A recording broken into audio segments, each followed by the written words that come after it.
E aí galerinha, estamos gravando mais um Entrando para a História. O que foi o Iluminismo? Bem, o Iluminismo foi um movimento que ocorreu na França no século XVIII, em que as ideias voltadas à razão e à ciência floresceram em detrimento da narrativa da Igreja e do Estado, que se tornou um dos fatores da Revolução Francesa, não o. Então vamos ao começo. Como é que tudo começou?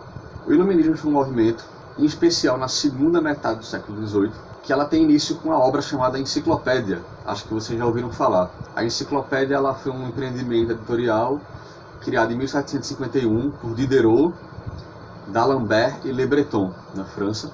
Eles tiveram a ideia de compilar o conhecimento científico. A enciclopédia ela foi basicamente uma ideia de um dicionário da ciência. Tudo que podia existir em termos científicos ela teria um significado. Então, um gigantesco trabalho foi feito para compilar esses dados. E eles pesquisaram muitos intelectuais, filósofos, cientistas para escrevê-la, inclusive eles mesmos em alguns assuntos. Um forte investimento editorial foi feito para a obra, isto é, muita quantia de dinheiro foi gasta para compilar todo esse trabalho. E a enciclopédia ficou muito conhecida por isso, pela dificuldade, pela quantidade de verbetes, pelas milhares de informações que haveriam de ser feitas, guardadas em um livro. Então foi algo muito marcante nela. Na enciclopédia haviam críticas à Igreja e ao Estado, porém nas entrelinhas, porque naquela época era muito delicado você criticar o governo ou a Igreja. Você era passivo de morrer, ser capturado, preso para algum lugar distante, ser queimado. Então qualquer cuidado era pouco nesse aspecto. E se tornou uma mania entre os seus leitores procurar em verbetes críticas alfinetadas a essas instituições. Então essa busca pela verdade científica, ela foi expressa talvez nunca tão claramente na história em um livro, pelo menos não desde a Idade Média. Entretanto, rapidamente a reação veio e muito foi tentado censurar a obra, destruí-la. O Estado ele prontamente se prontificou em atacar a obra. Entretanto, justamente esses ataques sucessivos ao longo dos anos, das décadas de 50, 60, foram fortalecendo a obra. Quanto mais ela apanhava, mais ela se fortalecia. E muitos filósofos apoiaram a obra, aderiram à ideia, escreveram verbetes para a obra, em vários aspectos que você imaginar, tudo relacionado à ciência, seja ela qual for, humana, exata, natural, lá estava. Uma característica também marcante na questão editorial da obra era a sua incompletude. Os editores vendiam omitindo que fariam mais versões, omitindo que ela não estava ainda completa. E ia constantemente gerando uma busca por mais e mais naquele território.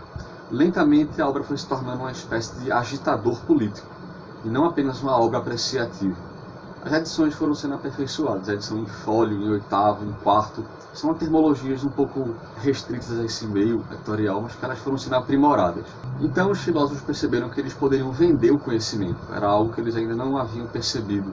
Entre esses enciclopedistas não era um bloco homogêneo, havia um mosaico de autores diferentes, de várias categorias, burgueses, intelectuais, membros do Estado, alguns clérigos da Igreja, nobres, médicos, burgueses. Era um caldeirão de autores, filósofos também.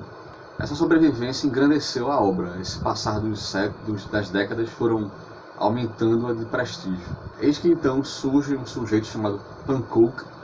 Ele comprou os direitos autorais da obra de Diderot em 1768 e comercializou então o empreendimento. Começou a aumentá-lo mais e mais em toda a França. Edições piratas começam a aparecer pela Europa, na Itália, na Inglaterra. Ela começou a ter esse problema, mas no território francês o direito autoral era restrito ao grupo. A partir de 1776, as vendas da enciclopédia vão explodir. Elas vão atingir tamanhos muito estrondosos, colossais, e cada vez mais vai crescer até a Revolução Francesa, que seria em 1789. Pankow ele prezou pelo moderamento na obra. Ele sabia que críticas ao Estado e à Igreja, especialmente em verbetes com o nome Estado, Igreja ou afins, seria muito polêmico, seria um risco de a obra ser atacada. Então ele preferiu maneirar ao máximo em nome da sobrevivência da obra. Então a aceitação estatal, em perceber que a obra não estava pesada, era leve, permitiu que ela conseguisse justamente o que ele queria, sobrevivência.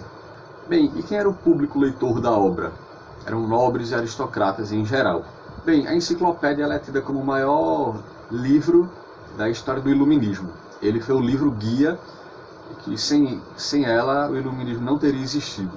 É considerado um dos maiores empreendimentos editoriais da história da humanidade e na época dizia-se que era o maior da história.